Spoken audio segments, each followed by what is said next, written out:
Nothing to do with politics, everything to do with policy.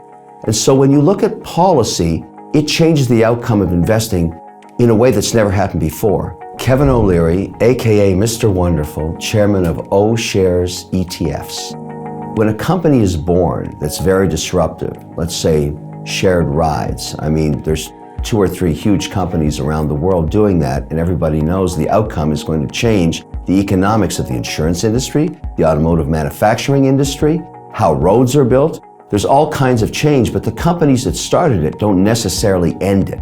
And we're learning as investors that there's tremendous disruption that goes on as technologies change, and the life cycle of companies that come and go are very rapid.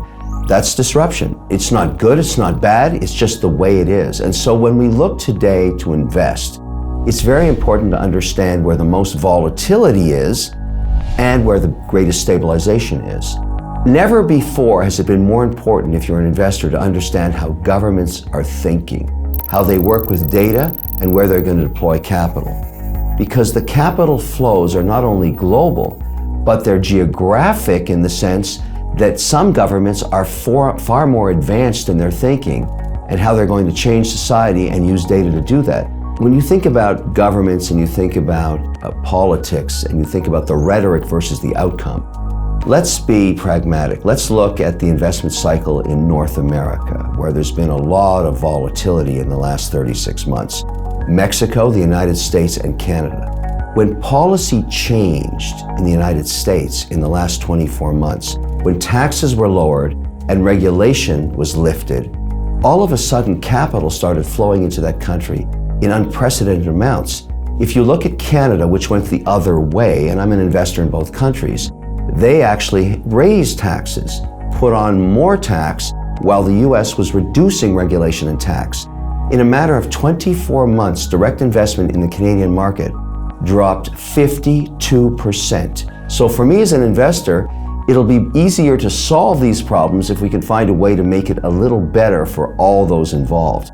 People get inspired when they see something in the future they believe they can actually implement. So inspiring people is about setting goals that can actually be achieved. And that is the goal of leadership. You have to set a goal that people understand. You have to be able to articulate it in a very short period of time, because if people don't know where you're going, they won't follow you. That's the role of leadership. You have to be able to explain how you can build a policy in a country that can actually get you to that vision.